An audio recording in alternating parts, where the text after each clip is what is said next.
The world is going to end in 12 years if we don't address climate change. And your biggest issue is your biggest issue is how are we going to pay for it? And like, this is the war. This is our World War II. Because Democrats just say stuff, and by stuff I mean lies, misleading statements, omitting important information from stories, echoing empty platitudes, answering different questions than the ones they were specifically asked, or grossly exaggerating circumstances, but because they do this in a daily fashion, one video certainly couldn't cover it all. So here's another video of Democrats just saying more stuff. The UN said we have 12 years before complete disaster. You talked to the representative of the Marshall Islands, and he's calling it what could amount to genocide if we allow things to go as they are. The reports aren't just, hey, it's going to get bad. The reports are people will die. Millions and millions and millions of people will die. Okay, I don't know which reports she's looking at that millions and millions of people will die. Again, the implication for the IPCC is that lots of people will have to move, that there will be significant climate change over the next century. I'm always bewildered by the point made by folks on the left that the water levels will rise and thus millions will die over the course of the next century. Bjorn Lomborg makes this point. Does he think that people are just going to start looking down at their feet and the water is going to be rising around their feet? You know what? I'm going to wait until this thing rises a couple more meters. But he wanted this, Cuomo wanted it, because it would generate jobs, it would generate revenue for New York. And AOC, I mean, she doesn't understand how tax breaks work. It's so stunning. I heard her and she was like, oh, well, you know, if we have $3 billion, why don't we invest it in the subways and the schools? And I'm saying, you don't have $3 billion. You were going to get that money in tax breaks from Amazon's investment in our economy. Well, so before she talks about these issues, maybe figure out how tax breaks work. It's significant, though. Amazon, if we're willing to give away $3 billion for this deal, we could invest those $3 billion in our district ourselves if we wanted to. We could hire out more teachers. We can fix our subways. We can put a lot of people to work for that money if we wanted to. No, you can't, because the money doesn't exist. I cannot believe, this makes total sense now. I mean, this is why she, I guess, just pure ignorance coupled with her ideology caused her to fight and get rid of 40,000 jobs in her district. The $3 billion does not exist. New York said that they would give $3 billion in tax incentives to Amazon if they put their headquarters there. A tax incentive is a rebate on the taxes that you pay. So in order to get the $3 billion in tax incentives, you have to pay at least $3 billion in the first place. If that revenue isn't there, revenue to the government, you don't get the tax incentive. Dude, she thinks there's just like $3 billion sitting around on 15th Street, just waiting to be picked up and doled out to everybody. No, no, no. Amazon provides the money from which that includes and encompasses the $3 billion. So if there's no Amazon, there's no $3 billion. This girl has a degree in economics from Boston University. Boston University should shut down. We should decertify Boston University. If you can get a degree in economics from Boston University and not understand what a tax is, that university should not exist. I'm tired of hearing what we can't afford because it's just not true. We are the wealthiest nation in the history of the world. Of course we can afford these investments. Stop stalling on spending money, real money, on infrastructure and clean energy and a Green New Deal. Boy, I'm tired of hearing we can't spend money on things. We have unlimited money from my money machine right here. And the NRA put an appalling ad out there, which really basically made the statement that the NRA was now a white supremacist group. I couldn't believe the ad I saw. But it's either root for a recession or you lose your democracy. He's a horrible human with no soul, and he has a very serious mental disorder. And Zina Bash was sitting behind Brett Kavanaugh during these hearings. And the left began claiming that she was making a white power symbol behind Brett Kavanaugh. I kid you not, this thing within a couple of hours, this video of Zina Bash, who is legitimately just putting her hand on her arm. They're saying she's making a covert white power symbol for no reason. They claimed that she was legitimately making a white power symbol behind Brett Kavanaugh. And there were 1,000 tweets about this. Right? The left began tweeting about this incessantly. Major blue checkmark figures on the left began tweeting about all of this. It's just insane. The ACLU tweeted out, "Spread the word. It's hashtag not okay. Neo-Nazis are using the OK hand gesture to communicate a hateful message. When using the gesture, the fingers form the letters W and P, which stand for white power. Do not use this hand gesture. It's not okay." Hey, this became an actual thing on Twitter. Keith Dumas, or Dumbass, as the case may be. Who is she? What's up with the white power sign at MSNBC? Scott Dworkin tweeted out, "It's the biggest mistake I've ever made," real Donald Trump said after having to condemn fellow white supremacists after Charlottesville. "Just in case you were wondering what side Trump's on, it's on the side of the Nazis, the same side Republicans in Congress are on." And then somebody replied, "So are some at the hearings. Notice her hand. WTF." What do you think about the president not attending this freedom, this toast to the press freedom 2 years in a row? Well, as you know, I just call it like I see it, and I think it's entirely disrespectful. I think it's disrespectful to the First Amendment. I think it's disrespectful to the Constitution. I think it's disrespectful to one of the founding principles that this nation was founded on. If you can't laugh at yourself, you have no business being in the position, quite honestly. And I don't know why he's hiding tonight. I mean, it's an offense against the First Amendment, says this clown, because he didn't go to watch them celebrate themselves and attack him viciously. Imposing your beliefs on your workers? It's also a bit of a conflict for them to say this because you want to remove funding from places like Planned Parenthood that allows for family planning and decisions. You now want to remove contraception. You now want to remove contraception. And No, nobody is trying to ban contraception. That's not a thing. People are simply saying that they shouldn't be forced to pay for your contraception. But it's an interesting twist via straw man. They make it sound like they're being oppressed by people not wanting to be forced to pay for birth control and fund their promiscuous lifestyle, when in reality, they're not being oppressed by anyone. Contraception is readily available. Just pay for it yourself. you now want to remove contraception. And if you're pulling you're almost punishing us for having ovaries. How about this?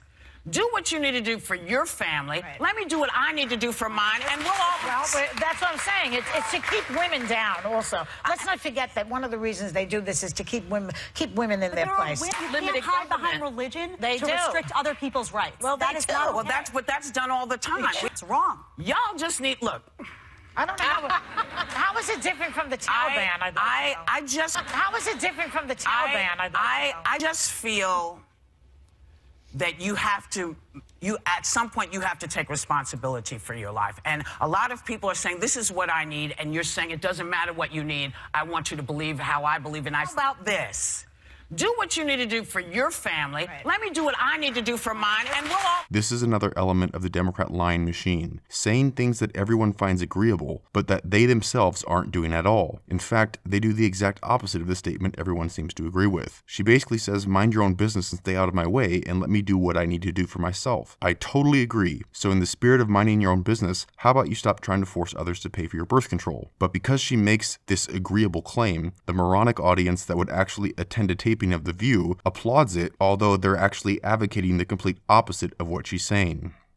Her team released an insane Green New Deal plan. They released it on her website. It was up for hours and hours and hours and hours. And then it was pulled down because this document, the 6-page document, showed that the Democratic program on the Green New Deal is fully insane. It suggested we should abolish airplanes in favor of trains. It suggested we were going to build charging stations, quote unquote, everywhere, that we were going to retrofit or rebuild every building in the United States. It suggested that we were going to make sure that we had vacation time and full health care and full parental leave and full payment for people who were unable and unwilling to work. I mean, the plan was full-scale communism. It was just a communist plan.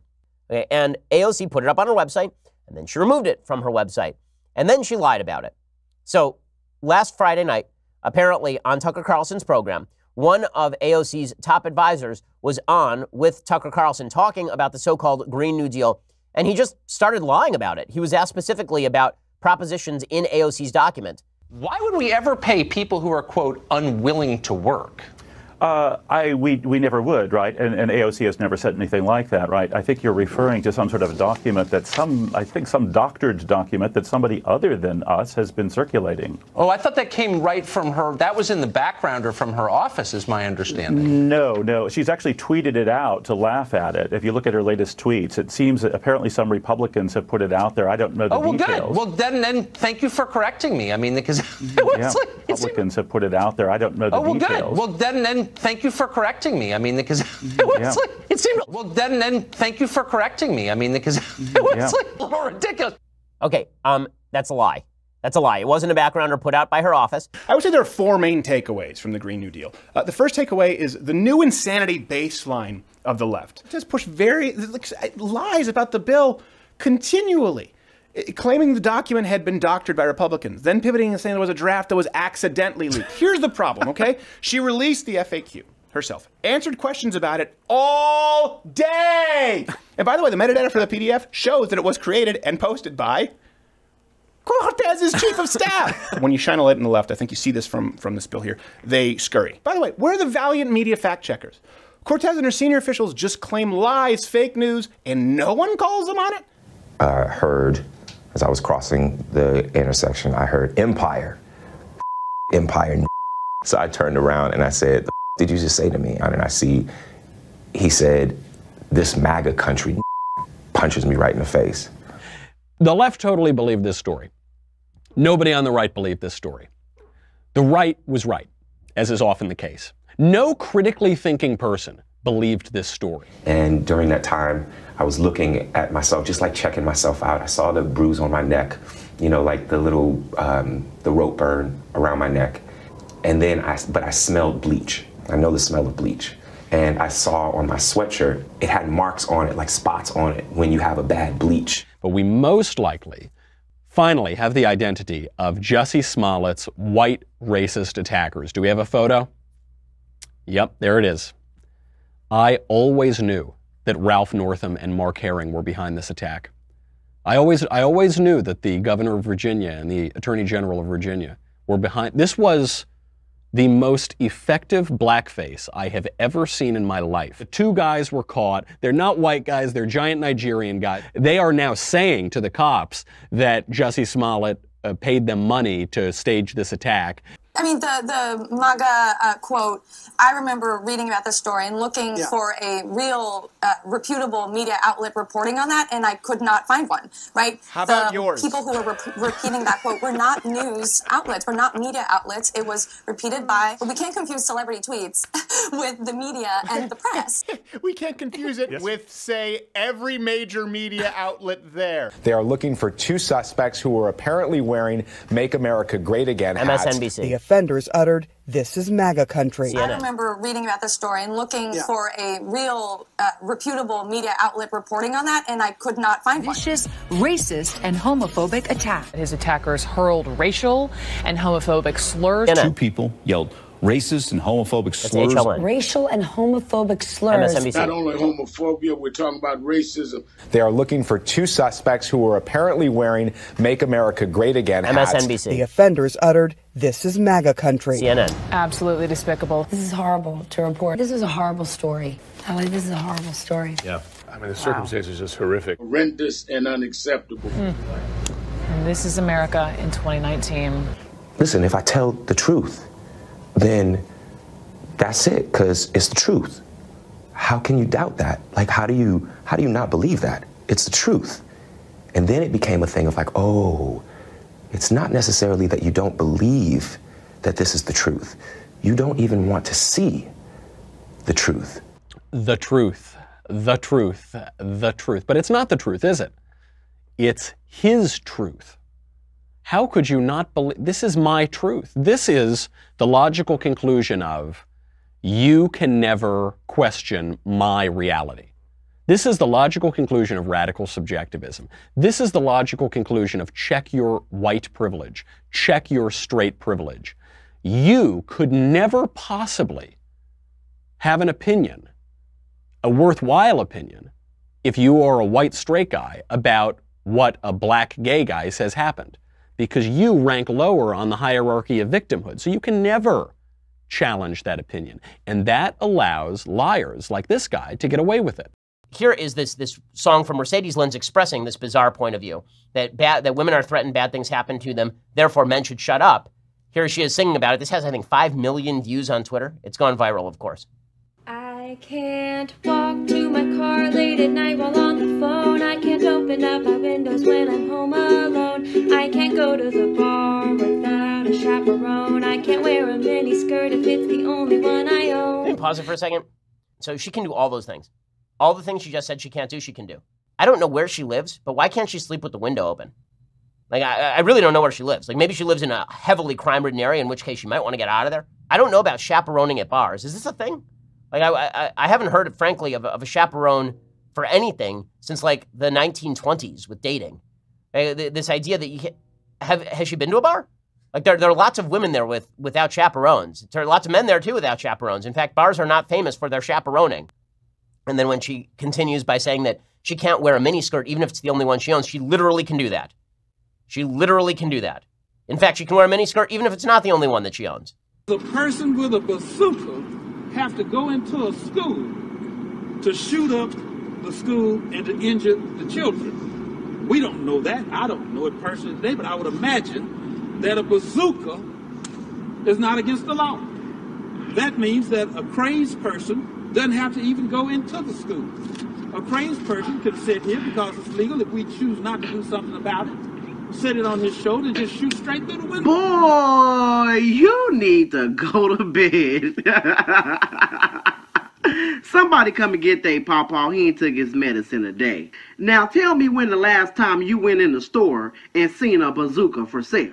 A St. Louis lawyer spreads an epic lie about guns and voting. This Democrat shows fake graphs that show you cannot vote in any state without ID, and you can buy guns without ID in all 50 states, which is stupid and untrue. Although some Twitter users would offer graphs that are actually more accurate of state voter ID restrictions, her graph about buying guns with no ID is complete crap. But that doesn't matter. She said it anyways, because Democrats just say stuff. Michael Moore also says the NRA is a terrorist organization, and even worse than ISIS, because the NRA is somehow responsible for 1.2 million gun deaths since John Lennon's assassination. But he's not the only one calling the NRA terrorists. A professor of medieval studies at Virginia Tech tweeted that the NRA is a terrorist organization just hours after the Santa Fe shooting, despite California having maybe the toughest gun laws in the country. The Rolling Stone issues an article with the headline claiming video games are 90 times more violent than actual war. Chelsea Handler says God supports murdering babies, but she's not alone. John Legend says murdering babies protects people from oppressive government somehow. And Nancy Pelosi says Republicans are dishonoring God by attempting to stop murdering babies. Nancy Pelosi also says the GOP tax plan, letting people keep more of their money, is Armageddon. When CBS News tweets the Statue of Liberty was originally intended to be Muslim, when Slate in 2015 says Trump is a moderate Republican, and then 6 days later says Trump is a fascist, which is weird that he goes from moderate Republican to radical left-winger in only 6 days. The Huffington Post says Trump prefers his steaks well done, which is awful. And then a few days later, Huffington Post says, if you judge people for how they like their steak, you might be a Trump supporter. When NBC News says Putin does not deny having compromising information on Trump, oh wait, Putin does deny having compromising information on Trump. When Salon says the national anthem is a neo-Confederate symbol somehow, when Joy Reid says the Trump era is the worst time to be a human, meaning Trump as president is worse to be alive than, slavery.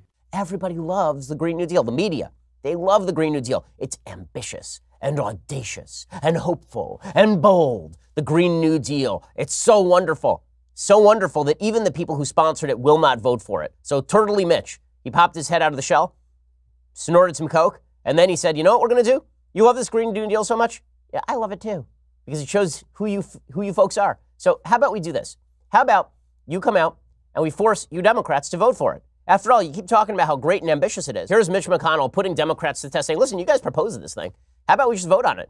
Let's see if you like it that much. Green New Deal. And we're going to be voting on that in the Senate. We'll give everybody an opportunity to go on record and see how they feel about the Green New Deal. Man, he is so low-key. He's like Ben Stein of the U.S. Senate.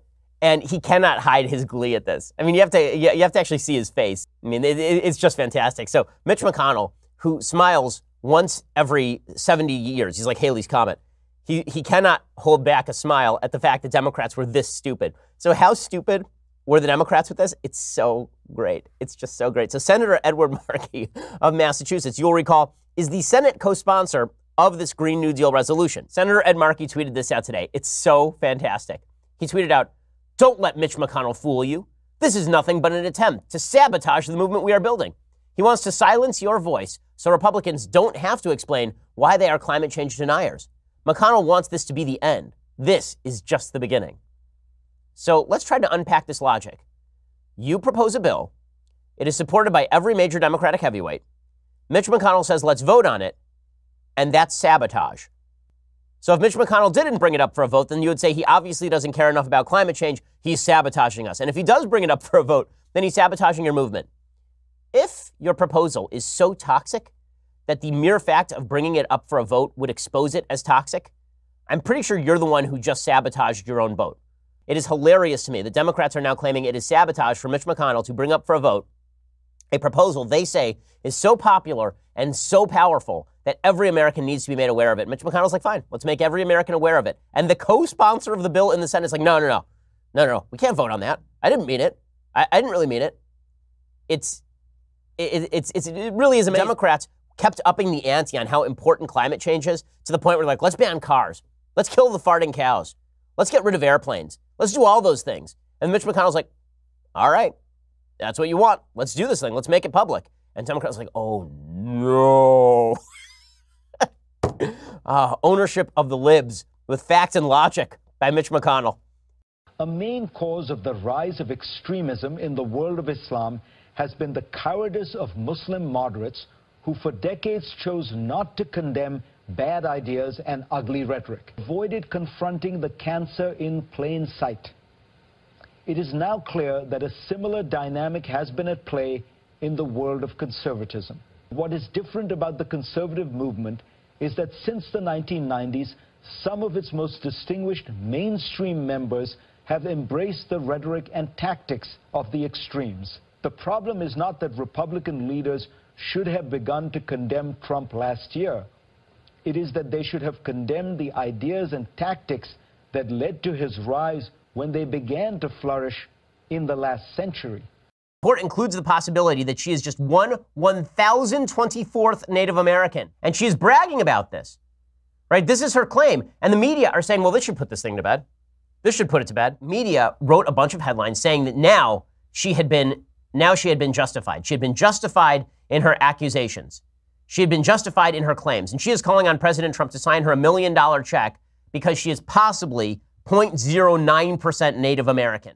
When she released her DNA test to show that she was less than 1% Native American, the left-wing media, in unison, started claiming that she was right, and that this proves it, she is Native American. The BBC, Washington Post, New York Times, the Associated Press, Daily Beast, CNN, and many, many others all came out with headlines ripping Trump, claiming Liz Warren has been proven to be Native American. CNN even quotes her, "Now, the president likes to call my mom a liar." Warren asks him, "What do the facts say?" The professor who performed the DNA analysis responds, "The facts suggest that you absolutely have a Native American ancestor in your pedigree." Unfortunately for Liz Warren, the public isn't nearly as stupid as she thinks they are, despite the media trying their hardest to make her Native American heritage seem like fact. The media, too, came to the conclusion that not everyone is a complete idiot and made a quick about-face in their headlines that was pretty astonishing. And then, the all-too-familiar tactic was tried by elitists like Stephen Colbert, saying mocking Elizabeth Warren's DNA tests, proving that she's a fraud, is, you guessed it, racist. It wasn't Elizabeth Warren claiming minority status to advance her career that was racist, it's those who call her out on it. In March for an interview, and I asked you about whether or not you would take a DNA test. You told me that you believed that the issue of your Native American heritage had been settled. Why did you change your mind and recently release the results of a DNA test? You know, one of the things I see now is that confidence in government is at an all-time low. And I believe one way that we try to rebuild confidence is through transparency. Ultimately, I took a DNA test because I am an open book. And it's all out there. It's on the internet. Anybody can take a look. Because at the end of the day, this isn't about me. This is about what's happening to working families all across this Commonwealth. This isn't about me at the end of the day. And that's why I have spent 3 weeks now exclusively talking about myself, and not just about myself and how I look and how I speak, but actually the DNA at the core of my cells. I've been talking about my genetic code because this isn't about me. This is about something else that I don't want to talk about right now. So it's not about me. So Obviously, this is absurd. Her answer here is absurd. That's why everybody's making fun of it. People more concerned about being precisely, factually, and semantically correct than about being morally right. But being factually correct is important. It's absolutely important.